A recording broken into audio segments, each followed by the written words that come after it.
Getting to know five-star Will Riley. Let's go.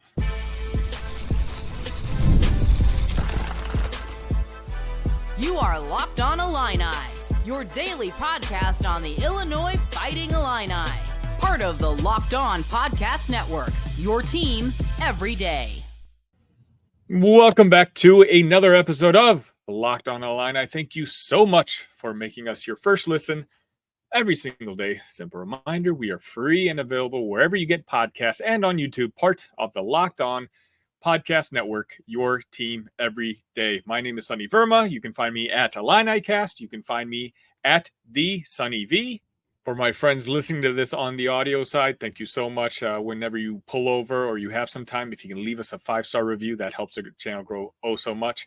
For those of you watching me on YouTube, I think this is the week. This is the week we might hit 1,000 subs. So if you haven't done so already, just let me introduce myself. My name is Sunny. I produce Illini content every single day. I believe we're at 9 days in a row now, and I plan on continuing throughout the weekend. Keep in mind, this week I've got a big move across state as well, but I'm still going to be here trying to provide you guys with the content that you guys deserve. Today's going to be a fun episode.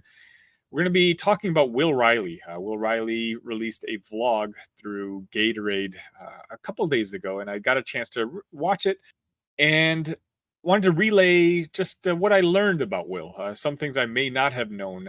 We don't really get that perspective anymore now that kids are kind of treated like a business and are shielded.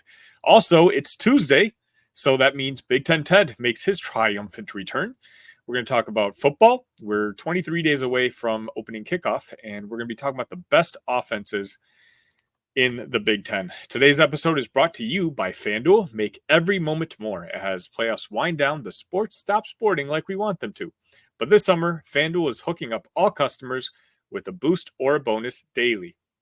That's right, something for everyone, every day, all summer long. Visit FanDuel.com to get started. Speaking of getting started, let's talk about Will Riley. Obviously, this is how far we've come as an Illini program, that we've had one of the highest ranked players in a very, very long time commit to Champaign, and yet somebody else has been getting most of the attention lately. And that's, somewhat deserved. Obviously, Kasparis is playing currently, or I guess he just wrapped up the FIBA Euro baskets. And so it was easy to constantly reference him for content on an everyday basis. But Will Riley somehow, as a 5-star, has kind of slipped through the crack. So I was glad to see when it comes to Will that he released this vlog. Again, it was a couple days ago. I'll have the vlog in the description as I usually do, so you guys can watch it yourself. It's about 15 minutes long, and the concept is it starts off 5 days before commitment day, and you kind of follow along with him, see what his everyday life is like, and then you kind of get to know his background a little bit. You get to meet his mother, you get to meet his father, some of his trainers, his girlfriend, etc. And I have to say that I'm really glad. I don't know if this is an NIL thing. I don't know how this whole process works. I don't know if this is just something he wanted to do himself, or this is something he's getting paid for on the side. But I'm glad he did it. An inside joke between Illini content creators, like when we were trying to discuss Will Riley, is figuring out his thumbnail. Because if you take a look at every single image of Will Riley on Google, and I'm testing you guys right now, go ahead, Google Will Riley. There's not a single picture of this kid smiling. It's funny, like even on his trips here to Champaign, on his official visit, the coaches are all excited. They got big old smiles on his face. And Will Riley just has this kind of stone face looking into the camera. And the initial impression was like, oh boy, he doesn't seem to really be enjoying himself. Maybe the visit's not going as well as we thought. I relayed that to another associate, and he's like, no, just go take a look at his pictures everywhere else. This is just what he smiles like. There is no smile. So, to see Will in his natural environment, you kind of are reminded that he is just a kid. When he's caught off guard, he does smile. He's just he's always working hard. And another thing that kind of jumped out at me is the beginning of this video, they show him getting like real in-depth personal workouts, working different areas of his muscle groups out. And he's got a personal trainer. And it really put things into perspective for me that, at the time, like you're talking about 16, 17-year-old kids. Well, the world of athletics has changed. I'm a couple decades at this point removed from the high school scene, but you're looking at 15, 16, 17-year-old kids who basically live the lifestyle of a professional. It's become a business now, and understandably so. Up until a couple of years ago, you wanted to take care of your body to make it to the NBA level and be able to make generational money. And it was worth making that investment now. Basically, hiring a personal trainer, making sure your diet was correct, etc.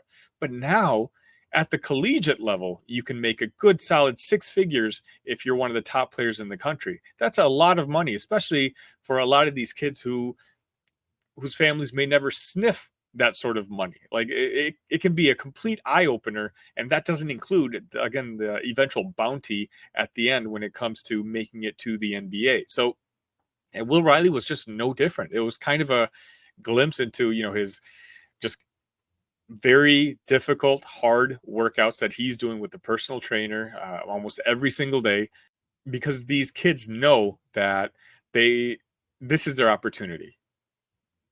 This is their chance to maximize everything about their bodies. Obviously, everyone in high school, or at least the athletes, are taller, lanky.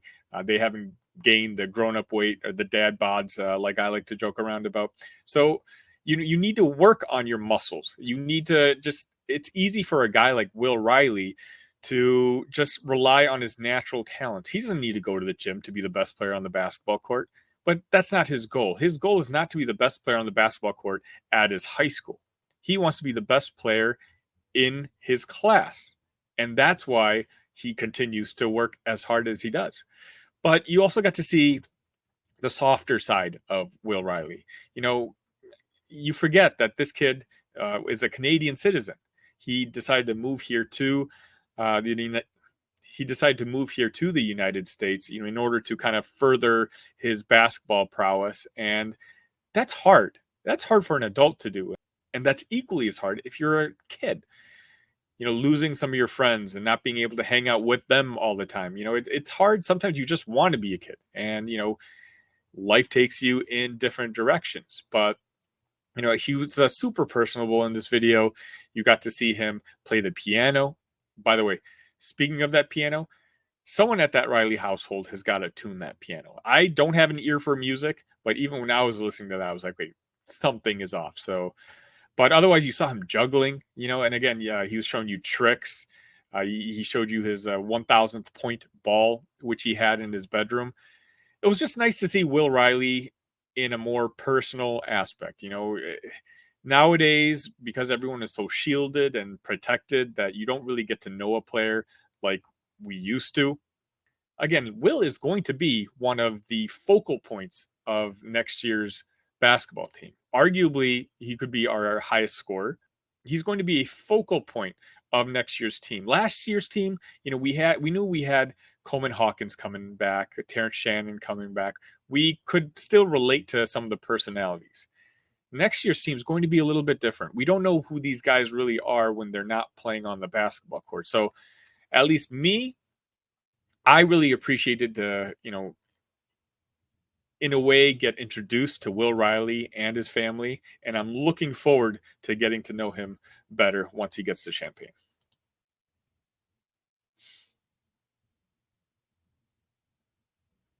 I love sports. I love them so much, I never want them to stop. But as the playoffs wind down, we get fewer games, and the sports aren't sportsing like I want them to.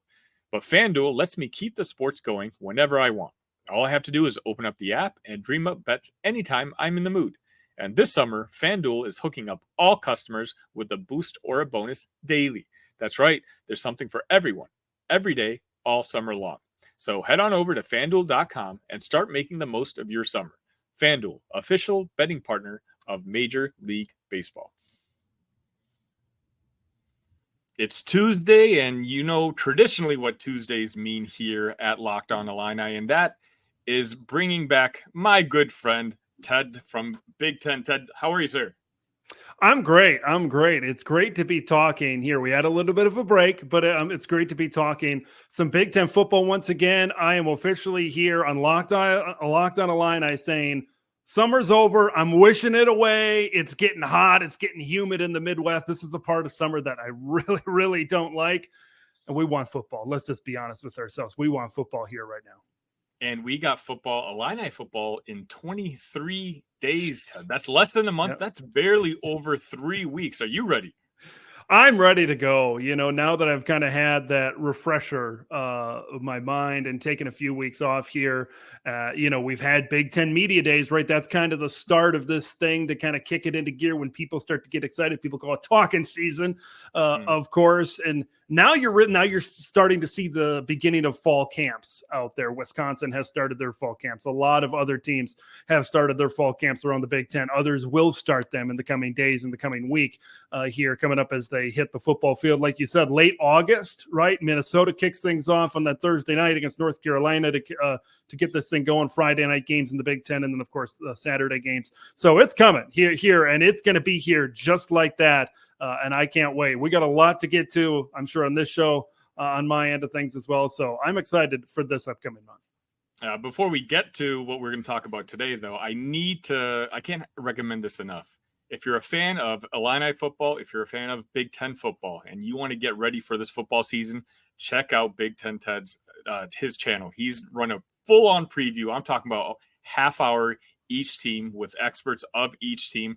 I'm learning a lot, and I feel like it's been super informational for me to really get prepped for the show. So, Ted, I just want to let you know you've been doing a fantastic job with that. It's been fun. Put a lot of work into it before I left for our summer trip out to Washington here over these last few weeks. But we got them done. We got them uploaded in time, and been hearing a lot of positive feedback from a lot of people. The Illinois one with yourself recently dropped as well, talking about the Illini. So go check that out for the orange and blue fans out there. And if you're curious, what's Oregon going to look like? What's Washington, USC, UCLA, right? New teams that we haven't seen play, of course, in this conference. Check those out as well. All of the West Coast ones have dropped on the channel over there, and podcast form on Spotify as well. So however you take in your media, it's all over there, in-depth position by position previews. Really proud, really happy the way they turned out, certainly. And I'm excited to see how exactly these teams and all of these positional breakdowns these predictions kind of end up panning out here in the season.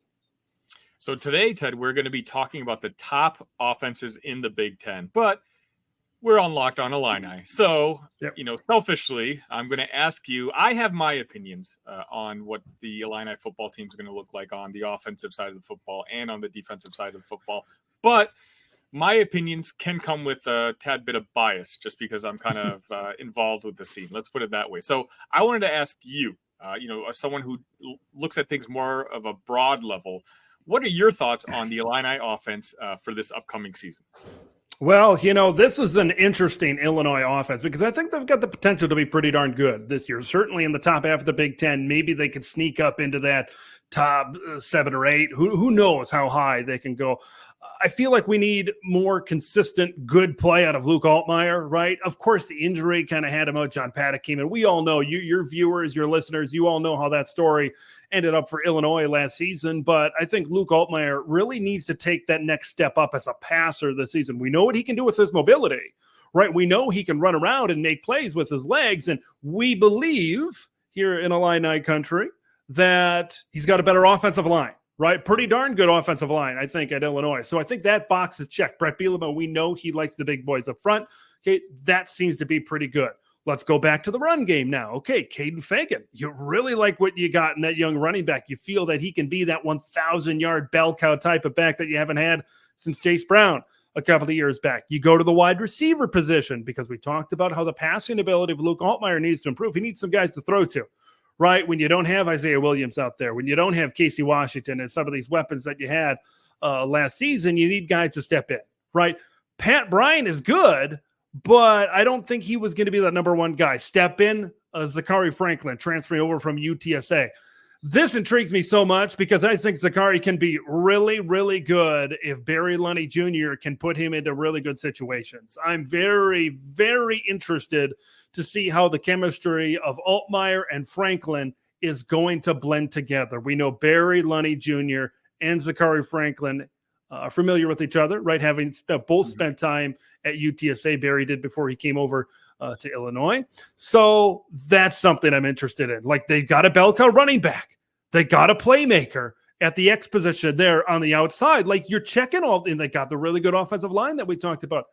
All of a sudden now you're going down these lists and you're checking boxes. But we mentioned the question marks with Luke. Everything for me always comes back to Luke Altmaier, because last year, maybe some ups and downs. Of course, the injury played into that as well. But if he can be more consistently good at the quarterback position, and if this offense really gets back to that Brett Bielema style of football, big offensive lines, run game, and then that opens things up in the pass game a little bit more, this is an Illinois offense that could certainly be in that top half of the Big Ten this year. That's music to my ears. That's all. It's strange thinking, as an Illini fan, that, the offense is going to have to carry the weight again. Yes. We're just kind of so used to Brett Bielema, this, run the ball and have a good defense. But last year, obviously, the defense fell off immensely. And this year, there's just so much talent on that offensive side. And the defensive side is a question mark again. And, it is going to be a little bit different, I think, for the Illini this year. Ever since 2022, you saw last season, they took a little bit of a dip, and we talked about it on our preview. Is you look at the defensive line now, minus Johnny Newton, minus Keith Randolph, your linebacker room is pretty good. Secondary, if Matthew Bailey is healthy, he comes back there. You got the Scots back there. Okay, that's another pretty good group. But once again, when we're talking about where Illinois stacks up on the defensive side of the football, are they top half of the Big Ten? We'll see. I'd have to really map it out. But that translates back to offense, because when you don't have that defense to lean on, there's going to be more pressure on this offense. And that's what I'm really curious. Kirk Ferentz talks about it all the time. Complementary football, offense, defense, special teams. They all need to pull their weight. They all need to do their part. So if the defense isn't pulling their weight this season, the offense is going to have to be that much better for them to be able to win football games. So it's all tied together. It's all connected. I think they can be good, but there are some question marks certainly on this Illinois offense. All right, Ted, after this break, let's talk about the rest of the Big Ten, or at least what the top offenses are going to look.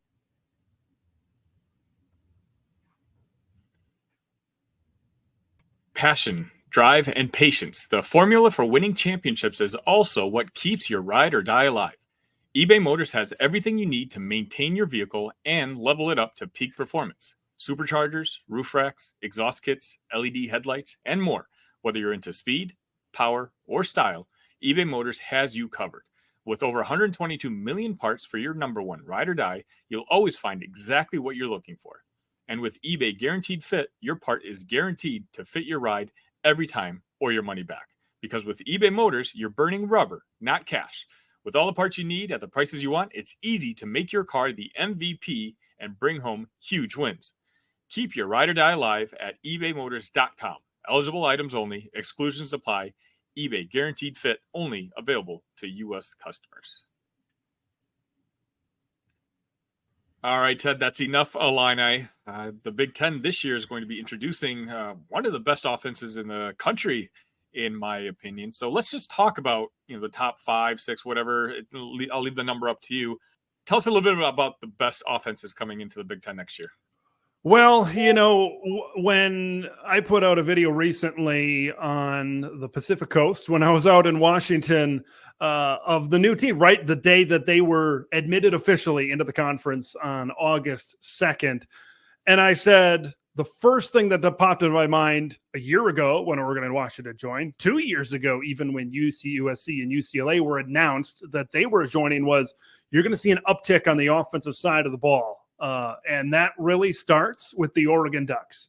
Statistically, analytically, F+, SP, whatever you want to look at, whatever measure and metric that you want to look at, Oregon was the number one team on offense in the country last season. And when you look at what they're bringing back, and then for the players that did depart, like Heisman finalist Bo Nix, you replace them with a quarterback in Dylan Gabriel that was top 10 in the country in a majority of passing statistical categories last season. So like Tez Johnson on the outside, Jordan James and Noah Whittington in the backfield. Like when you hear anybody talk about the Oregon Ducks, it's, of course they're a talented group, starting 11 on offense, starting 11 on defense, but it's the depth. It's the depth of competition.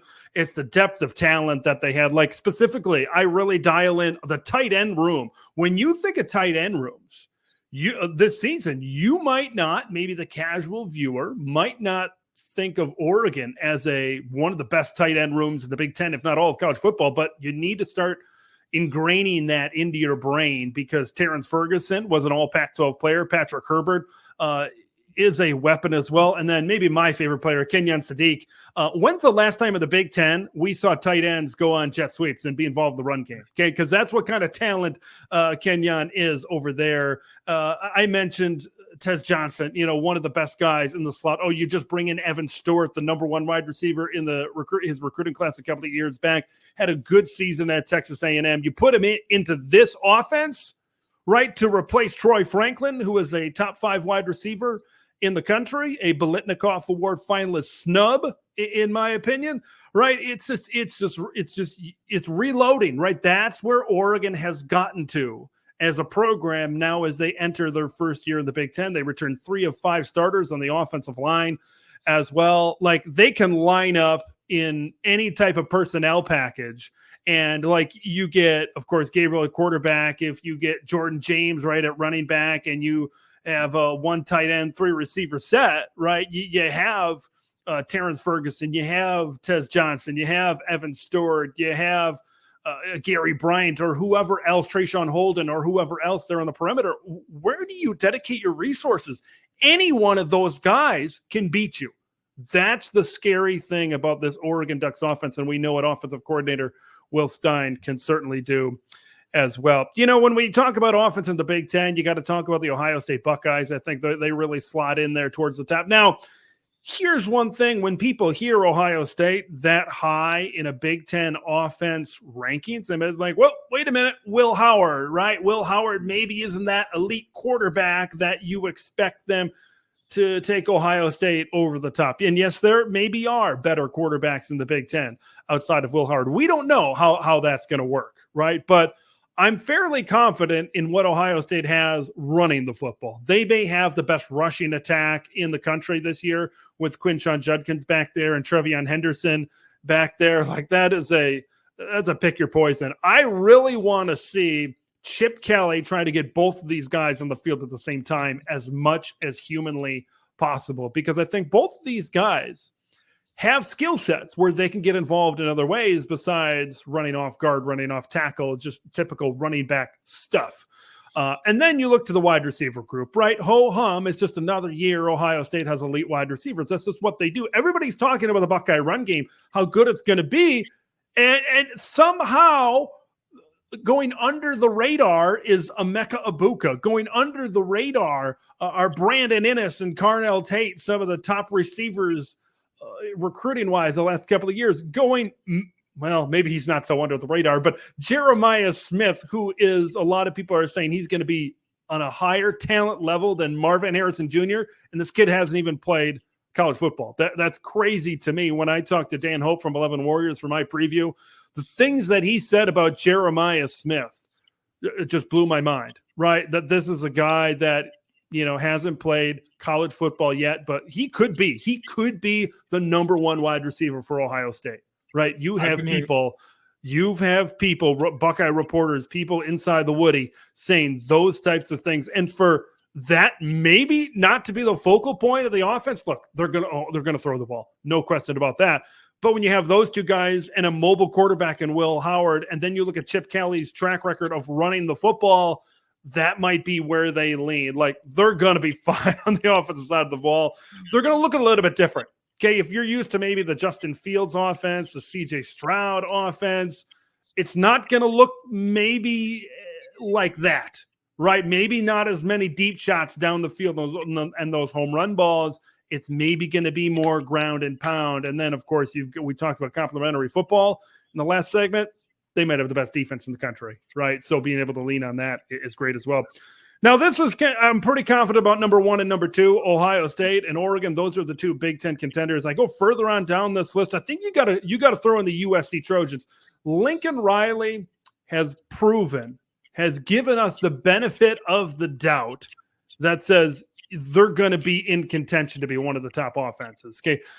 Now, there might be a lot of names, a lot of young names in this wide receiver group for USC that a lot of folks maybe haven't heard of yet. Okay, you might have not have heard of the Jacoby Lanes or the Deuce Robinson, Zachariah Branch. He's been highly touted. Some more people may have heard of them, but there still might be some segment of people that haven't heard of the electricity of Zachariah Branch. They bring back Kyle Ford, who started at USC, went to UCLA, and now he's back over at USC. Jay Fair transferring over from Auburn. It was crazy to me that nobody transferred out of this wide receiver room at USC because of how loaded it is. And then Miller Moss, I think he works better. Like Caleb Williams, of course, in the state of Illinois, right? He's going to be wearing orange and blue of another variety on Sundays this year. Look, no question. Number 1 pick, fantastic quarterback. But I think Miller Moss is going to play within the system, right? Caleb kind of liked to play that hero ball and run around a little bit. I think Miller Moss is going to play within the system. He proved that in that bowl game against Louisville that at least he has the ceiling to be able to pitch the ball around. And something that I found out about USC when I did my preview with LAFB's Ryan Dyrud that I thought was very interesting, it gives me more confidence about USC's production, is that Miller Moss, right, was the backup quarterback. He was taking reps with the 2s, obviously, last season behind Caleb Williams. You know who else was in the 2s? Zachariah Branch, Deuce Robinson, guys like that, these young wide receivers. So it's not like they haven't thrown routes to each other. It's not like, one guy was playing with the 1s and you got 2s and 3s. These guys were all 2s last year. So that chemistry has been built up from last season through spring, through summer, and now as we head into fall camp. And I think that's why you saw what you saw in the bowl game, because these guys, hey, we've been running routes for so many times for this whole year. Okay, it's not like you have a starting quarterback and all of a sudden these receivers now have to get and establish a chemistry with that passer. No, that's already built in, and that gives me more confidence in this offense. They have some questions on the offensive line. We'll see if they can figure it out. Penn State, I think you got to go throw them in there in that top 5 as well. Andy Kotelnicki coming in as the offensive coordinator, that's what he's been able to do at Kansas, creative, dynamic, some of these words that have been thrown around. Mike Yurcich maybe had this thing buckled up in a box, and, we need to open it up a little bit. In more ways than one, this Penn State offense needs to open it up. Look, Drew Aller, first year as a starter, put up some pretty good numbers. Okay, one of the goals that coaches ask of their quarterbacks anywhere around the country, protect the football. And Drew Aller protected the football better than anybody, right, last season. Only 2 interceptions last season. That running back tandem, I think, is going to be better this season because of maybe what Andy is going to bring to the passing game. Because I think last year, Penn State really focused in on that run game. Teams were able to kind of load the box, and then you saw what you saw. Okay, with Drew maybe throwing over the top. The question for them, what's going to happen at wide receiver? You bring in Julian Fleming over from Ohio State. Can he be a number 1 guy? Can Harrison Wallace be the number 1 guy? They have a guy, Caden Saunders, who's more of a slot guy and a punt returner. I don't think he's going to step up into a number 1 role, but maybe he could have a different kind of role to make some plays in this offense. Tyler Warren is one of the best tight ends in the Big Ten as well. He's going to step up and replace Theo Johnson. This offensive line, you replace a guy like Olu Fashanu, who was a first-round NFL draft pick. Like, there's some people to replace, but the pieces are in place, and I like what they have with the leadership, the play caller with Andy Kotelnicki there in State College, Pennsylvania. I'm going to round up my top 5. Let's talk Washington, right? Let's talk the Washington Huskies right now. Now, a lot of people are shying away from Washington right now because you replace everybody on that Joe Moore award-winning offensive line, Troy Fautanu and others, whether it's the NFL draft, whether it's the transfer portal. You're replacing everybody up front for the Washington Huskies. But now, and that is going to be a gigantic question mark. Maybe one of the biggest question marks for any team in the Big Ten is Washington's offensive line. But look at the numbers that Will Howard was able to put up at Mississippi State. Okay, look at that running back tandem. Jonah Coleman coming over from Arizona. Look at Cam Davis and what he did a couple of years back before he was injured last season. That's a good running back tandem back there. You look at wide receiver, Jeremiah Hunter transfers over from Cal, led the Bears in receiving the last 2 seasons. They really like Denzel Boston. Giles Jackson was probably the number 4 receiver when he was active last season. So this is a group that they really like over there at wide receiver.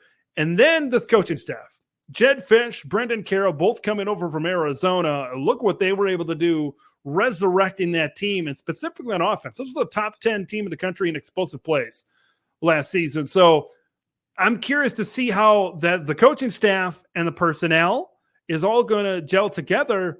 But if Washington can figure out something to at least get some sort of protection up front on the offensive line, this could be an offense that teams certainly have to watch out for. Other contenders that I think you throw in there, Wisconsin, what is Tyler Van Dyke going to be? If he's good, this is a Badger offense that could also be pretty darn good as well. You know what? I'm gonna keep on banging this drum until I'm all out of sticks. Indiana. The more I learn about them, the more I love them, man. I love what Kurt Cignetti is. He's a winner. I know some other people have said this lately, but he follows a similar path that Kalen DeBoer has certainly followed as well. And man, they got weapons. They've got weapons. He's really flipped that roster. Maryland has been a top passing offense the last few years. If they get their quarterback right, they have weapons around him to get it right as well. I also wouldn't count out maybe somebody like Illinois is in there, and Michigan State. I know Michigan State, a lot of people are backing away from them right now, but Aiden Childs is a weapon back there at quarterback. If he's as good as people say he is, I think he can make a lot of people better. They've got a really good 1-2 tandem led, of course, by Nathan Carter. Kalen Wrench Adams comes over from UMass, 1,000-yard season last year. Jack Velling was a fantastic tight end at Oregon State. So they've got some pieces up front there for the Spartans. Should be a fairly interesting year of offensive football, though. An abundance of knowledge. This is why you're the best in the business, Ted. Once again, before I let you go, please let the folks know where they can find you.